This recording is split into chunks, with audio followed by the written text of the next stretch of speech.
Sanda, Amadu. I'll introduce my guest in a bit. The CEO of the Ghana Food Buffer Stock Company. I'm not sure how the arrangement is. Is it Ghana Food Buffer Stock or Ghana Stock Food Buffer? How is it? It's Ghana Food Buffer Stock Company Limited. Okay, oh, it's even limited? It's a limited. I thought it was a state company. But it's still limited. So what does it mean? That is, if it's limited, it means what? It means government owns a company. 100%. This is owned 100%. It's a limited liability in terms of the company's code. Companies Act now? Yes, 2019 Act 992. Yeah, but this company was set up on the 10th or 11th of March 2010 by the late President, Professor Atamils, with just one clear mandate at that time to manage the national food buffer stock. In other words, if Ghana, if there's a glut on the market like we are having now, all that buffer stock needed to do was to move to the market, mop up the excess produce, put them in designated warehouses, manage them, and then in terms of need, release them onto the market. But you're saying Atamils, so you're just 15 years old now? Yes. I would have thought that we have been keeping our food stock for decades. Is this the first time we are keeping our food crops in warehouses for the state? Yes, this is the first time. So during their Champon days, Operation Feed Yourself and those times, was there no government company like Buffer Stock that used to keep food? No, there wasn't. But something that came close to it was a Ghana Food Distribution Company. Okay. And you know, it's now defunct. Okay. And all the assets were turned over to Buffer Stock when it was set up.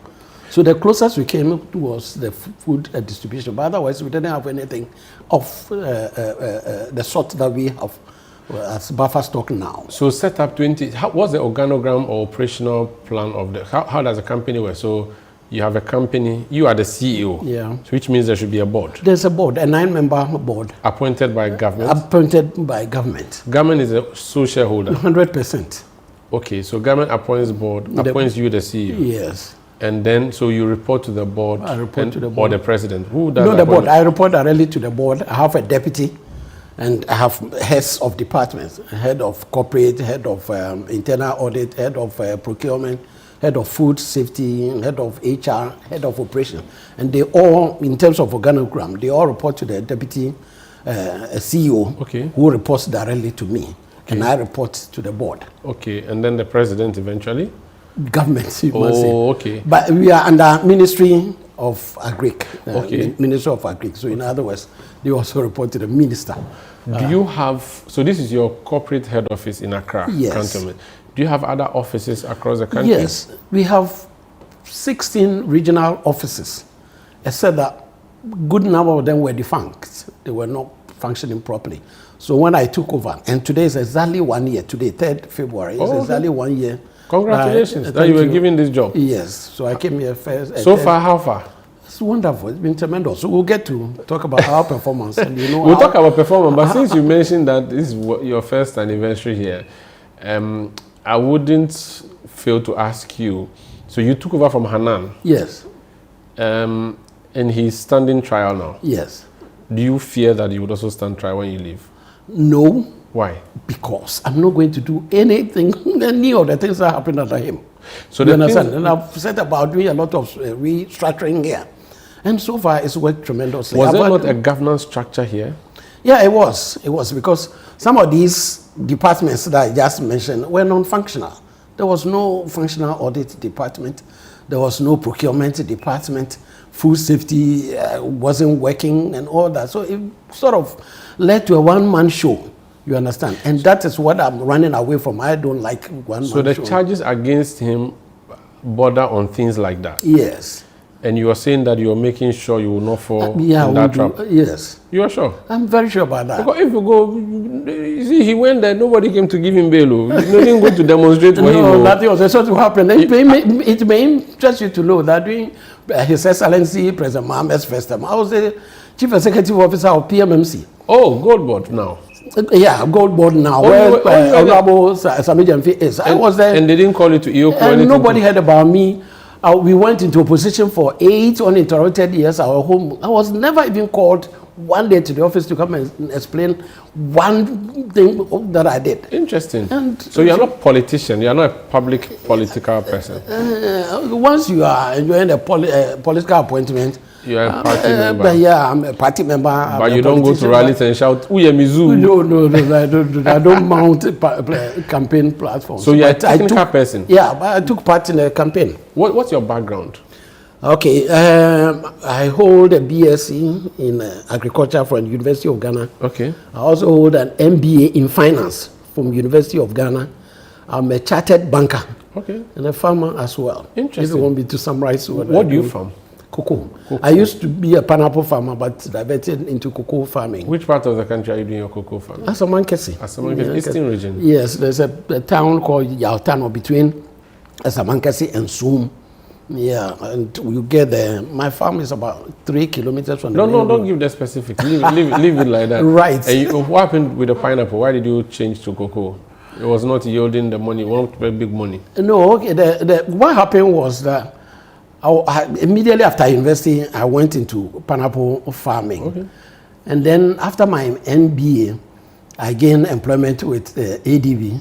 And unfortunately, I was posted to Takoradi. Oh. So supervision became a problem. So I realized that the returns were just dwindling, and I didn't feel it was. At first, I used to come every weekend. Friday after close of work, I'll drive all the way from Takoradi to the farm at Nsawam. The pineapple used to be at Nsawam. Okay. I did it for a couple of years, and I realized because the farmers, Ghana absentee farming doesn't pay. So my boys on the farm would just do their own thing because they knew that I could only come to the farm on a Saturday. So they'll time you. They'll steal the produce. And when you planted pineapple, it took 1.5 years. To harvest? To harvest. And then I'll pay salaries for 1.5 years only for them to just steal the produce when the time is right for me to make money. So I decided I sold the farm to a friend of mine. So you worked with ADB. Did you rise through the ranks to I was branch manager. I was the first manager at Wager. If you drive past and you see ADB Wager, I was the first manager. I was the first manager at ADB Kaswa, and then Takoradi. Then from there I went to ADB Madina branch. I used to be manager there before I came to PMMC. But before then, I worked with Stanbic. As well? Yes, Stanbic. I was a Takoradi manager for so many years. So you're a bank guy? I am a chartered banker. You learned banking, you practiced banking? For 19 years. And then, so PMMC, what's your legacy? PMMC is Precious Minerals Mining Company. Marketing company. Okay. You are doing gold buying and gold assaying and gold sale. Yes.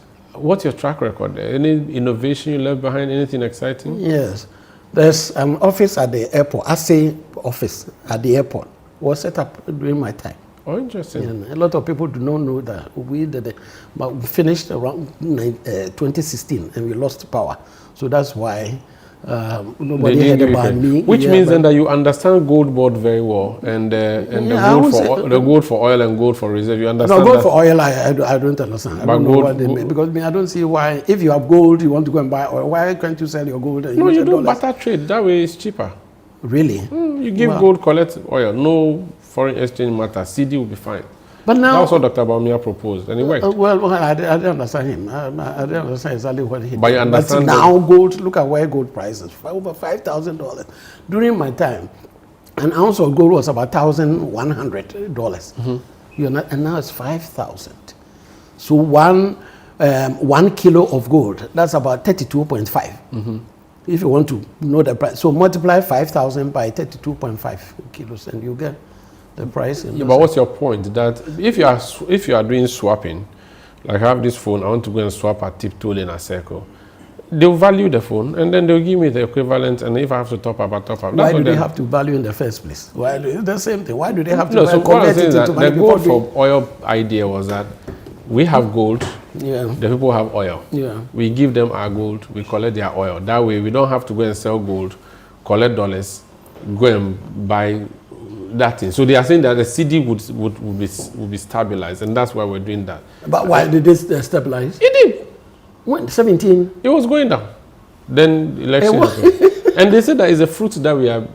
I doubt it. I doubt it. But you understand gold for, so you don't understand gold for oil, but you understand gold for reserves. Yes, buying gold and keeping for reserves to show. But that one was the point, because I remember many years ago, General Mosquito at the time said something that the Heritage Fund, we should chop the money. Now, there's a thinking that should we invest for the future, or we should use it now to build, like what's happening in Dubai. They have oil, they are using it to build Dubai. Someone will say, oh, they should keep the oil for the future generation, but the generation in now be this. So gold for reserve, no? What is the point of buying gold and keeping it in some room and locking it up? This is not buffer stock, this is not food. Gold, metal, what are we keeping it for? But assuming 2016, during my time, when gold was 1,100, you bought it and kept it, and today it's 5,000, over 5,000. Look at the difference. Look at the gap. So that's proper investment. Yes. Okay. You watch the gold board operations from afar.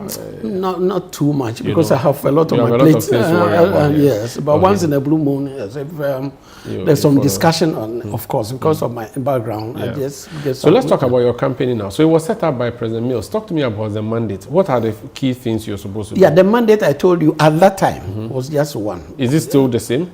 Or has the law been amended? It hasn't been, but it's still in operation. Except that, you see, I told you that this place was set up to manage national buffer stock, mop up excess produce in the market in order to guarantee minimum price for the farmers, in order to curtail post-harvest losses and all that.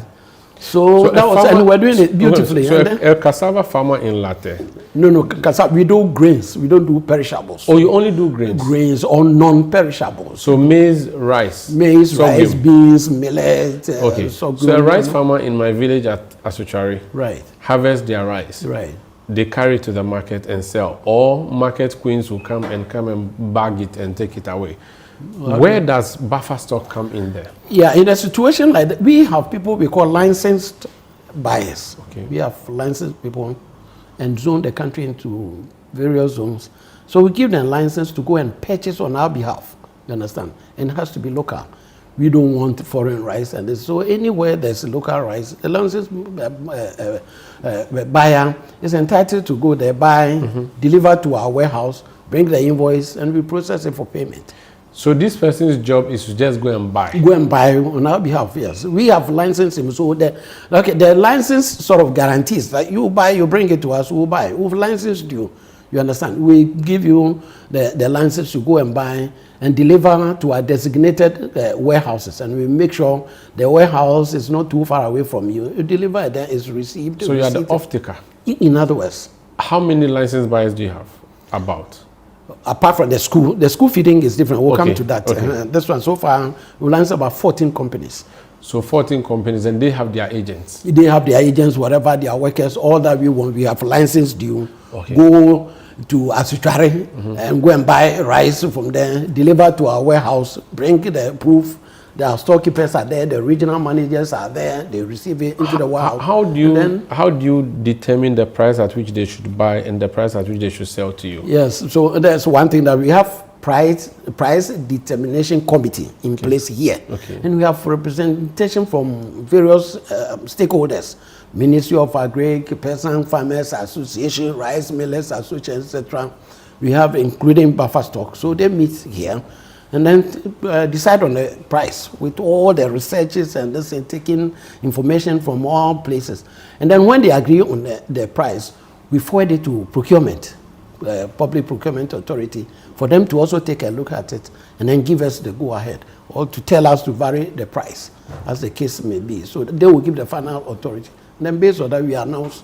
And then we give it to. Do you publicize the price that you? Yes, it was. So everybody gets to know that this is how much buffer stock is buying maize for. It was all over. We advertise it so they know. The farmers know that when buffer stock is buying from you, it's supposed to be this price. But is your price lower than the person who is buying for their household consumption, or is higher? How does it work? You see, we are looking at the glut. You understand?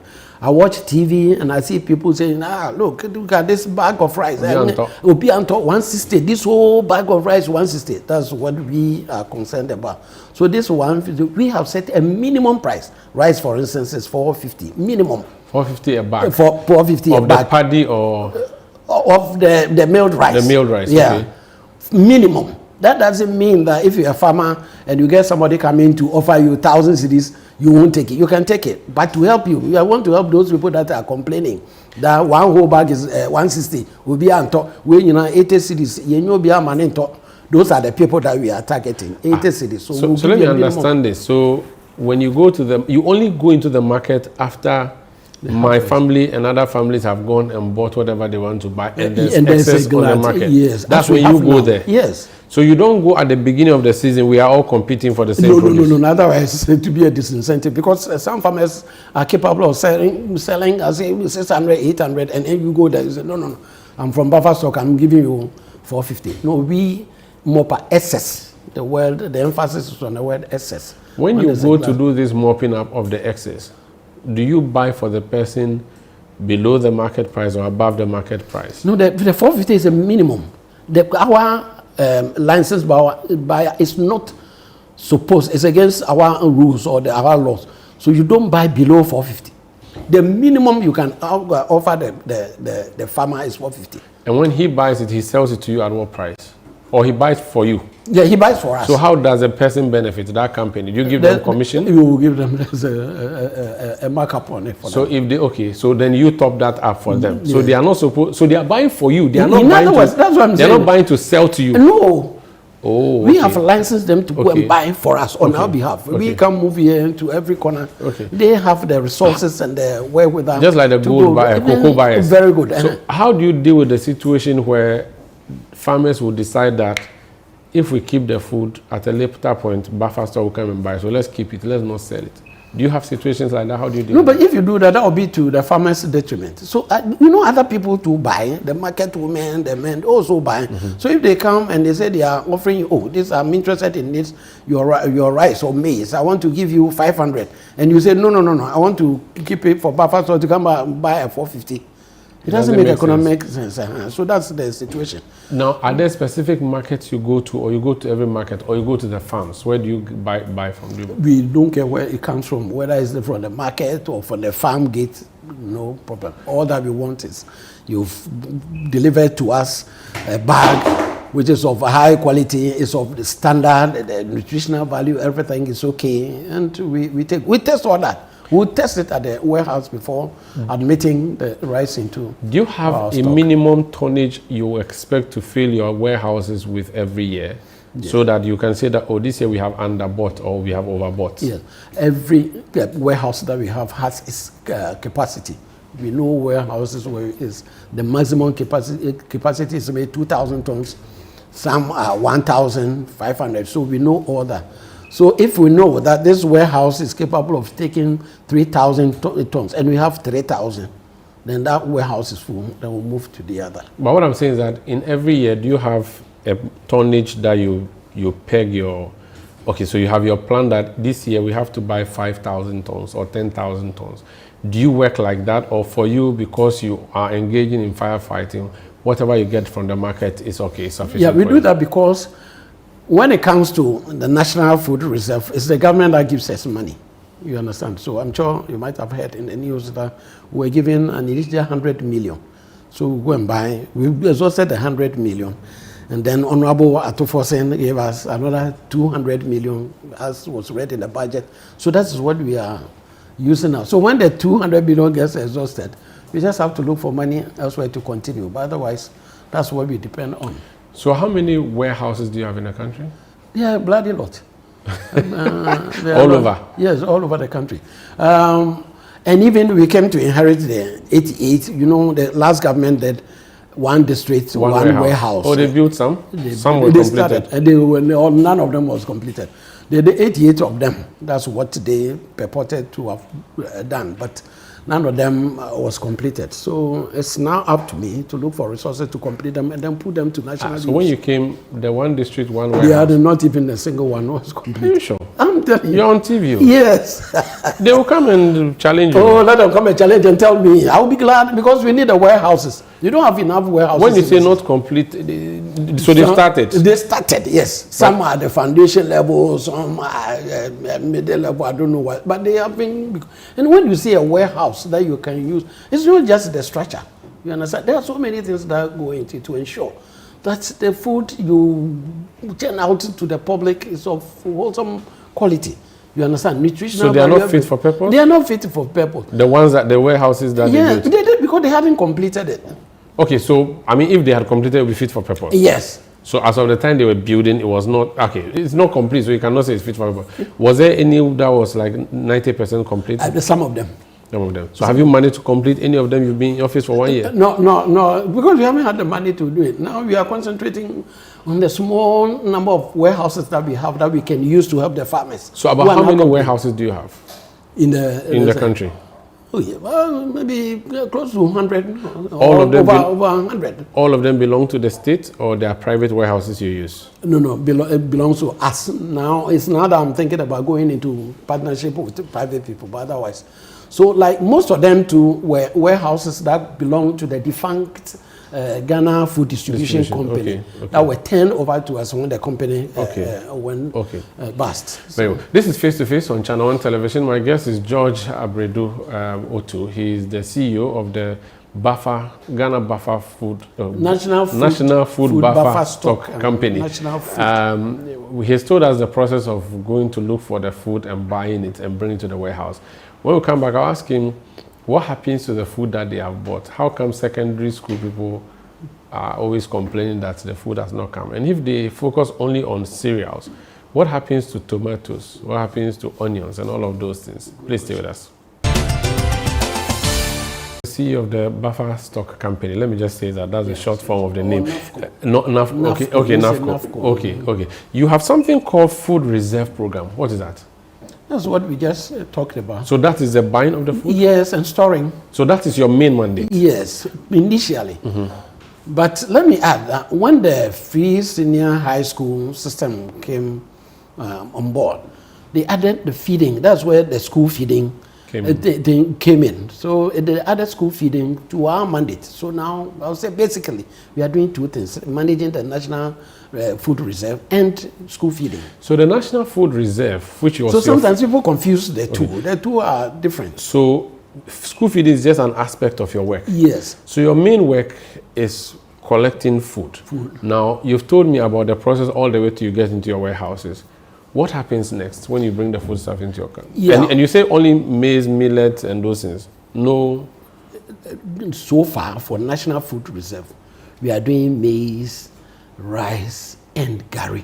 Okay. These three things. That was the recommendation. Maize, rice, gari. And gari. Those are the food that was recommended to me by the price determination committee that we formed with all the stakeholders. Is this a change from what used to be? Previously, were the number of food items more than what you have listed? Slightly. I think, we also keep food on behalf of ECOWAS, the economic community of... I remember sometimes they said we were going to ECOWAS to go and collect food or something like that. Yeah, that was in the previous... So we have an ECOWAS warehouse here? We have a warehouse that we keep food on behalf of ECOWAS for the sub-region. Okay. It used to be a Burkina Faso.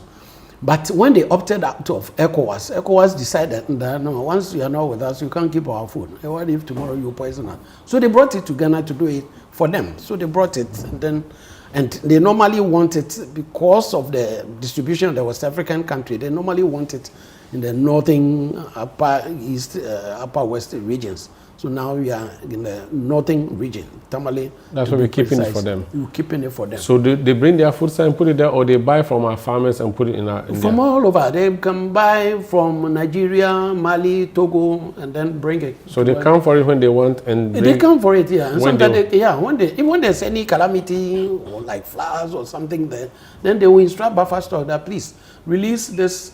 These people are coming, or these rice are coming, give them 10,000 tons of rice. They are sending to Benin, they are sending to Mali, Burkina Faso, whatever. And you do, after you, they are just a watchman. So we are doing it, and they pay us for it. They pay good money. So then let's talk about what you do. So you have rice, gari, And for the National Reserve. Yes, the National Reserve. Yeah. When you bring it into your warehouses, then what happens? We will look at it. We have laboratories that we monitor the status of the food all the time. The head of food safety is an expert in this. They move around to go to this warehouse to check the nutritional value, the quality of the food, aflatoxins, etc., to make sure that this thing is done till we are ready to release onto the market. But when do you get ready to release on the market? When you say ready to release on the market, when do you do that?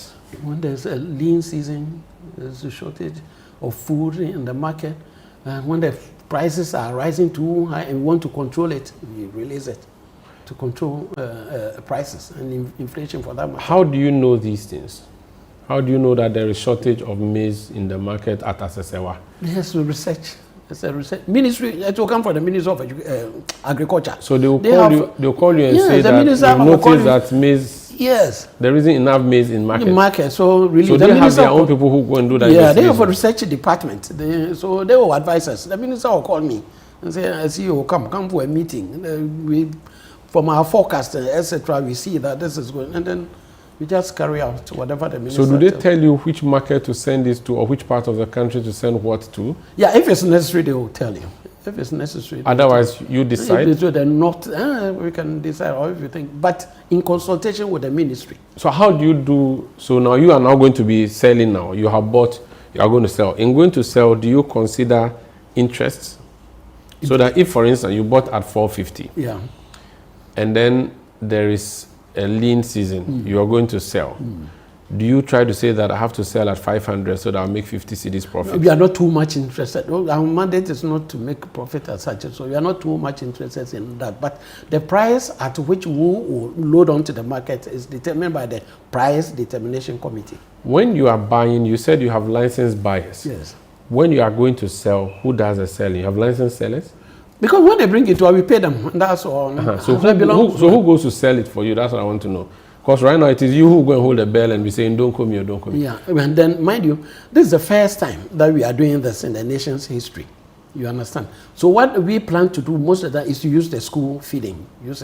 No, what I'm saying is that you said that minister would say to you that there is a hypothetical, because I know. So it has not happened before. No, this is the first time we are holding national food reserve, Ghana. So I'm telling you. So we've had buffer stock campaign for 15 years. All they were doing was school feeding, buying food. No, but school feeding started 2017. So 2010, when we set it up, what was buffer stock campaign doing?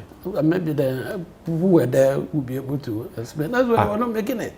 So they were not buying to reserve and sell Ghana later? reserve at zero. Me ask the people it's very serious. When you say to me that the buffer stock company is doing reservation for the first time, yes, I'll find that hard to believe. Why not? Because the core mandate of the company is to buy, keep, and sell. Yes. So if the company has been set up for 15 years, yes, you have been here for just 1 year, yes, and you are saying for the past 14 years, yes, there has not been buying to reserve to sell, then what has the company been doing? Because it's not as if you would do any other business. That's your only business. Free SHS came 2017. Yes. So prior to that, what was buffer stock as a company doing? Was it buying from the books that you came to inherit? No, they were not buying. So they don't use licensed buyers to go and buy you said. No. All that they were doing was doing the school feeding. Yeah, but I'm saying that school feeding started. But National Reserve, I'm doing it for the first time. Yeah, but that's what I'm finding hard to believe, and my viewers will also find it hard to believe. No, you should believe that a company that is 15 years, yes, 7 of it had free SHS, yes, which had school feeding. Yes. Before then, there was no school feeding. Or is school feeding, was it happening before free SHS? Unless there was school feeding before free SHS, then I would say that, so they only buy and give to school children. So you're saying that they never bought to put on the market? Food reserve. That's what we call food reserve. There was so you have not done this yet as well. You yourself, you've not done this food supply on the market yet. No, we haven't done it because now we are still restocking. So you are currently buying to stock up? Yes. Anticipating that, is it like, are we going to have 7 years of drought coming? That's why you're buying to stock? No, but even the World Food Program insists that countries should have strategic food reserve. Strategic. Keep it at any time because the calamity can happen at any time. So at any time, the countries are mandated to have food reserves You understand? So that if there's any calamity, if there are floods, there's any earthquake and people are displaced, they don't have food, they can't do farming, then you have to do. So if you, as a country, you don't have it, then you are, because it may interest you to know that you attend meetings, Burkina Faso, I tell you how much they have, Mali, even Niger, Togo and the rest, in Ghana, zero. You don't have it. There's something we call import cover, and they usually say we should have it for like 3 months. So what is your own reserve cover? What do you have it in tonnages or percentage of our food consumption annually? How do you measure what you have stocked up so far?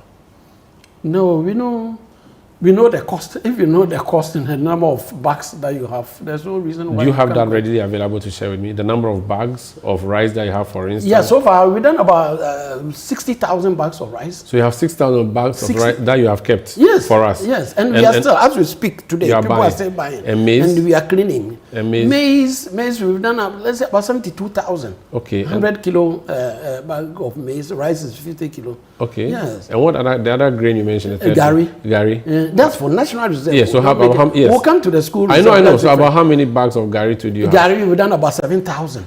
Have you estimated how much, for instance, if everything shuts down today, how much can we last? How long can we last for on these reserves that you have for us? Or maybe some 3 months. From 3 months. Yes. Is there a figure you're working? Are you working at 1 year, 6 months before you say that okay, yeah, we have finished buying enough? Or you just keep buying until all your... keep buying because but have you considered that? Have you considered that this your buying and hoarding? Yeah. It will lead to Olunka 1983, Ecom era, 19 hunger those times, because you are removing food from the market. No, there's deliberately. There's a glut. There is. There's a glut. But gari is still expensive. That's another, but there's a lot. People, it's on social media everywhere. People tell ministers, parliamentarians, they are always sharing videos with me. Now come to Tumo, come to Sisala. My people produce rice. I know of rice, but I didn't know that there's gari also inside. No, gari, because of the way, the ease of preparing gari. So they decided, the Price Determination Committee decided to add gari because gari is fast. You don't need any fire. Question, you don't have enough warehouses. You're buying tens of thousands of gari rice and maize, and you're stocking it up. What if no calamity hits? What if there's no need for us to release, there's no lean season? Then you keep this thing in your warehouse, and then next year harvesting season comes again, then there's more on the market. What will you do? No, we won't do that. But before we will release onto the market and then replace. It's a cyclical thing. Okay. I asked you about and then when we are, because that's why I told you we have a food safety department with all the necessary gadgets and equipment. Okay. So they will measure and say that no, CEO, we need to release this thing at this point before it goes bad. Yeah, we can't keep it for 2 years. So that's what I was asking. How do you do the release? Do you put in a big truck and come and park in Asawa Market and say, "Nafko, come and buy from them"? That's what I'm telling you. Or you sell it to market queens to go and say, how do you? If you want to come and buy, you can come and buy. No, how do you plan to do it? What's your plan? School feeding. So you send it to school children? Yeah, because already we are supposed to license people to go and buy and go and feed the secondary school, over 700 of them. Yes. So what we do, we use the school No, you don't get my point. I'm saying that the reserve you are buying is different from the school feeding program. But we use it as school feeding. If you intend to release it in the markets because you are told that there's lean season, what is your strategy to release it back on the market? That's what I'm telling you. We'll use the school feeding program. No. People have gone to Agomanya market. They can't buy gari. They can't get gari to buy. People have come to Ashama market. There's no gari to buy. You have heard this because minister has told you. Yeah. Sankore, they said that they don't have maize there. Yeah. How do you send your produce to Sankore market? Who does the sending for you? Because after buying there, you have licensed buyers. Yeah. How about selling? Because your expertise is to buy and keep. You don't have an expertise to sell. So how are you going to do your reselling? Or you're going to give it out for free? Nadmo does food distribution. So if you tell me Nadmo is distributing food, I understand they know how to do it. But you, how do you do it? We can use Nadmo. But no, it's not a can. You have to have a plan. So what's your plan? This is why I'm telling you, as I sit here, my plan is to use the school feeding. And what I'm saying is, if a licensed buyer is licensed to go and buy rice in the market to Asokore Secondary School, you understand? And if we are supplying Asokore Secondary School, then the buyer won't go there. So there will be The food on the market as a current market for the market women to go and buy. You understand? So that the buyers that are feeding the schools will not go and compete with the market woman at Techiman, etc. So it's an indirect way. So when you do that, then it becomes available for the market woman in Techiman, who goes to the Techiman market to go and buy for his house to do that. So it's an indirect way of doing it. Okay. Do you own farms? No. As a company? No, we don't. Have you considered that as a strategic investment? So far, no, I haven't thought about it because but what there do you are think? too many. Now that I'm proposing it, what do you think? It's possible. Is it a We good can look idea? at it in the future. Yeah, we can look at it in the future, but for now, it's off our table. Because now the problem is, one, we have inadequate warehouses that we need to repair to make sure that we can play our part properly in order to control food prices, inflation, and gluts, and post-harvest losses and all that. And now we want to go into farming one after the other. National service people, they do farming. Do you have a relationship with them because you are both state actors? Yes. So those are some of the people. You buy from them? Yeah. We don't say we buy from them, but we buy from them. Okay. Because I've had meetings with their coordinators, I've had meetings with 24-hour secretariat, I've had meetings with Feed Ghana secretariat and all that. Okay. So all this. Okay. So you don't think you want to go into farming? Have you considered sponsoring outgrowers? Because whether you like it or not, you want to have food always. Yeah. If farmers decide, say, hey, they're farming, we won't do again, want to do and do galamsey. What incentives do you have for farmers to really do the farming for you to go and buy from them? Is that your mandate too? No, farming is outside our mandate. So you don't, for you, if they farm, fine. If they don't farm, their problem. But if they farm, they go and buy from them. Go and buy from them. But you should buying from them is also an encouragement. Because if somebody should come, so guaranteeing them a market. Market price, minimum price. Okay. That's an encouragement. But maybe in future we'll amend our mandate and then see if we can go into farming. But as an it's off the table completely. I'm thinking that you should start thinking of that one. So that thank you. It's a proposal. I can bring you a full paper later on if you want to look at it. Yeah, now let's talk about school feeding. Yes. So when you go to do the buying, do you buy specifically for food, free school feeding separate, or you buy everything and then you'll be releasing to? How does the school feeding system work? Good. There are 18 items, 18 non-perishable items that we supply to secondary school. A list that was given to us by the Minister of Education through the Free Senior High Secretariat. So they give us and tell us buy rice, sugar, margarine, millet, soya bean, mackerel, sardines, vegetable oil, palm oil. There are 18 of them. We do it. What we do is we also have a list with registered people, buyers, not for National Food Reserve, but for secondary school. So people come and register here. You come for our forms, you bring your company certificate, your SNIT, your VAT, whatever, you bring it. Then we give you a form to go and fill. And then you pay a registration fee of 1,000 cedis into our EcoBank bank account. When you do that, when we have our list or the quantities from Ministry of Education, what we do is to sit down and then allocate. You understand?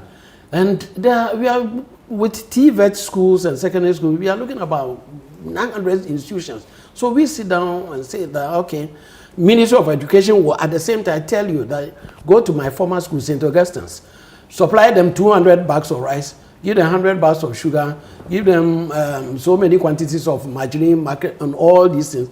And then we will give you the contract, we call it contract, to go and do it on our behalf. So you send these things to the school, they receive.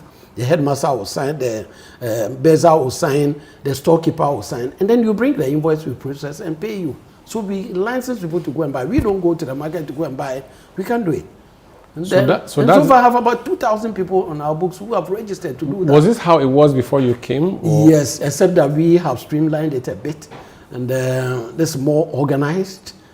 When you say it's more organized, does it mean it was chaotic before you came?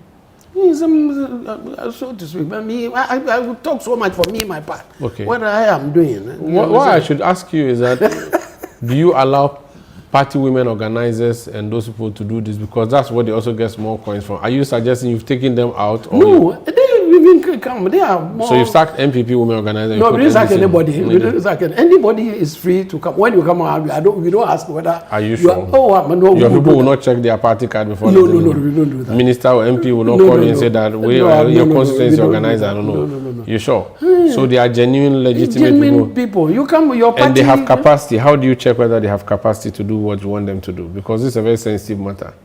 No, but they will do it. Those who don't have capacity, they'll go to their bankers and do it. But because it's very competitive. Do they put some, apart from the 1,000 cities, do they put anything else? No. When you do, you go and supply. You bring the evidence, everything. We check. We have a department that will do random sampling. They can call a headmaster and say that Umaru said he brought 100 bags of gari, 200 bags of rice, and this is it true. And they'll confirm. Take your invoice and then let's confirm. Before you pay them? Before we pay. So they have to audit. So they have to find the money to do it? They have to find their money. We don't finance anybody. Oh, so you don't pre-finance? No. They do it, then you pay them after you have checked? Yes. The prices we give, and then we give them prices. How do you check Kalabuli in there where the headmaster and the supplier will connive and say that, oh, it's true, he brought us 7,000 or 700 bags when indeed he did not do? How do you check that thing? Audit. We have audit. We have a very strong audit department. Once in a while, they go to the field to check all these things. Surprise checks on the headmasters and this. And so far, we haven't had any problem. It happened in the past, but so far, nothing of the sort has come to my notice. You've mentioned that 18 non-perishable food items. Yes. What about perishable food items for the first No, so far, the perishables are done by the headmasters. We are doing the non-perishable. Okay. And we are doing this, that's what I told you, but we are the only institution or company under two ministries. When it comes to food, school feeding, we are under Ministry of Education. Ministry of Education, and then the National Reserve is under Ministry of Agriculture. You understand? So everything we do is given to us by Ministry of Education, and we try to follow it. Why do we keep hearing that school feeding people, caterers, say that they've not got food or they will not been paid? Yes. What's the problem with that one? Yeah, that one happened because some people supplied When you came, what was the situation? We still have some outstandings, people who hadn't been paid, who are supplied. I'll come back so you tell me about the outstanding and how you are dealing with it. This is Face-to-Face on ChannelOne Television. My guest is the CEO of the Bafa Stock Company. We'll talk about the situation he came to meet in terms of debts and how he's dealing with that. Before we conclude, please stay. Welcome back. This is Face-to-Face. My guest is the CEO of the Bafa Stock Company. Now, if what you have explained to me is what the situation is, there should not be issues of indebtedness, because the person goes to procure, they do the pre-financing, they buy, you check and you pay them the money. How come you have people who are saying that they've done supplies for school feeding and they are not being paid? Is it the case that you're not paying them because they don't belong to your party? No.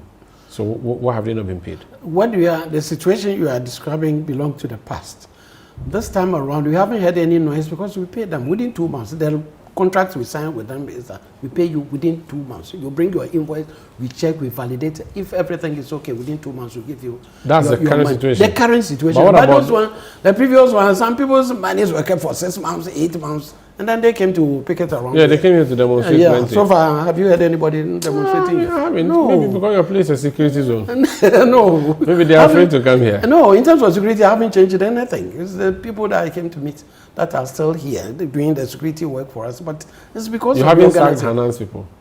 No, I haven't sacked anybody. Because when you come, I won't be able to tell whether you are from Hana, and I'm not interested in that. All that I'm interested in is helping Ghana. So when you came, the people you met, you are working with them? And somebody here, we registered. And I don't know how many people registered that belong to Hanan stock.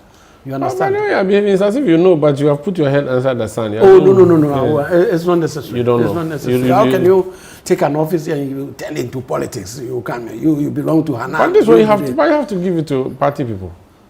They are free to also come and register. Are you employing, by the way, so that if we have employed people. But are you employing currently? Should people bring their CVs? This year it's in our budget to employ people. So you don't have. So if I bring my CV, will you employ? I'll first of all ask you how much you want to be paid. And then if it's within our budget, I'll employ What kind of people do you employ? I mean, apart from your office staff, do you do some other employment for the regions and all of that? Yes. You do that? Okay. So let's talk about how you cleared. Did you clear the debts that you came to meet, or you are still clearing them? I'm still clearing them, because when I came, I saw the list of outstanding payments, so to speak, people who had supplied and had not been paid. So what I did was to write to the education. You know, the money comes to Ministry of Education. Okay. You understand? Get Fund will give the money to Ministry of Education before Ministry of Education will release it to us to pay. So when they bring all the invoices that I'm talking about, after we had done our check, we also send it to Ministry of Education for they also to do their checks. So you audit these things? Audit, seriously. That's so the based right on word. your audits, So how much is outstanding that we have to pay to these people? I can't recollect the exact figure, but I think it's about 40 million or 49, just something. But are you paying? You will pay. Are you paying? That's what I mean. No, so far they haven't brought the money to us yet. But do they understand that they will they be understand, paid? yes. So they are waiting. Yes, because when we wrote to them, the minister didn't write back to us to tell us that, hey, my friend, we don't know this, we are not going to pay. They acknowledge. And the people that they understand that you pay them, so they are patient. And I'm sure some of those people have still come to register. What measures are you putting in place at your company to prevent corruption and other cutting of corners? We have a very solid audit department. When it comes to corruption within company, I don't pay, nobody pays anything without audit. Okay. Auditing first. But the auditor will have to, verify and advise before we do it. We don't do passer payment. And there's a procurement department too, headed by a very competent man. You know, so he knows all the procurement procedures and this, and we don't do anything outside the procurement law.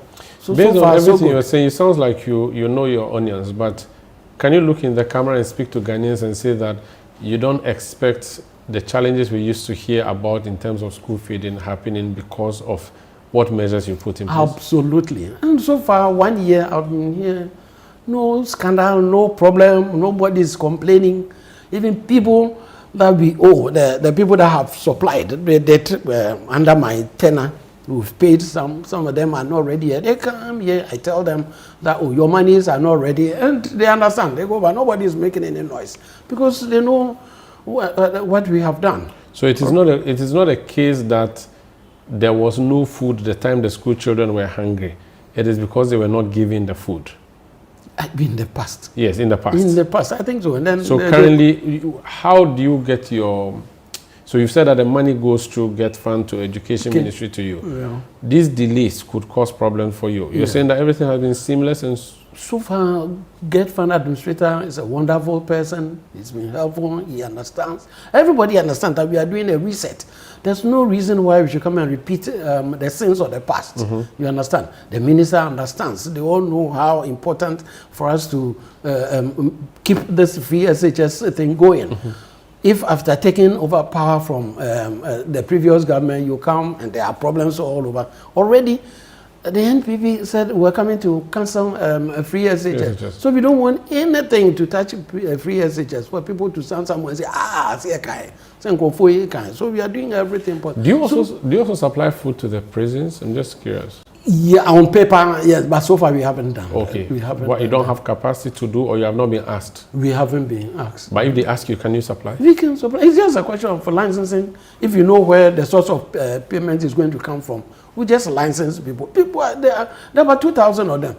You sound very confident, like there's not going to be. There won't be any problem. There won't be any problem. I'm very sure about that. I like your confidence level. Your warehouses, are they safe? Yes. If it rains and there's flood, your food will not go bad. It's been raining. Last year didn't it rain? Did you hear of any flooding of our food? It means that your warehouses are properly elevated? Those that we selected, that we are using, everything is top notch. When should we expect you to finish the 80 outstanding warehouses that the previous government left for you? Now I have to talk to our stakeholders, local funds, a World Food Program. They have come to our aid. They told me they are going to give us some dollars to continue with the school, the strategic food reserve. They've taken over some of the warehouses. They are modernizing them, attaching laboratories to them for us. In the north, I mentioned ECOWAS. ECOWAS too, they have also taken over some warehouses that they are refurbishing for us, expanding, making it more modern. They are also going to attach laboratories, etc., for us to monitor the food and make sure it's wholesome. Would you want this government to continue with the one district, one warehouse agenda? Absolutely. It's necessary. We need the warehouses. Absolutely. I'm in talks with the minister. We'll see where we get funding for us to complete them because it's necessary. Do we not have private warehouses that we can rely on? No, they are private warehouses. So that's what management, we have decided that in the interim, I think we can enter into some form of partnership with private people. Yeah. So I've asked for a few proposals for people to bring those that think they are capable for us to. You've done 1 year. If everything works and Muhammad doesn't fire you, you stay to 2028, 2029. And beyond. I like you. Yeah, because we are doing a good work. Yes, we are doing. I have a solid management team, wonderful people. Okay. They are helping me. That was just a premise. Now my question is, what measures are you putting in place to ensure that buffer stock, as they say in Tree, takes its into Mapa and Fra? First of all, if you go behind our building right now, you see some brand new pickups, 16 of them for each of the regional managers, so that they can be mobile and then move about to go to the hot You bought them yourselves? We bought them internal. And for, we don't depend on the controller. We pay ourselves from internally generated funds. Oh, okay. Yes. 16 pickups. And these pickups we paid for them. Okay. What else are you doing? And then the refurbishment of the warehouses. Okay. Now I want to add silos. I want to build our own mills. Most of the people have not that complain. But first of all, we have rice. You are not buying. You go there, it's paddy rice. Who eats paddy rice? So you mill it. You have to mill it. Now we are depending on private people and want to go. At least we are starting with about four mills this year in our budget. If it's approved by the board this month, then we'll go ahead and get our own mills so that we can buy paddy rice mill and put into our warehouses. Those are some of the legacies that I want to leave. In the regional office, I want to make sure that before I leave here, all the regions have proper NAFCO offices where farmers who have problems with their produce can just march in and then see what the manager can do. If it's beyond him, he will just escalate it to Have you done an annual general meeting yet? No. For so many years, this has not been done, but this year we will do it.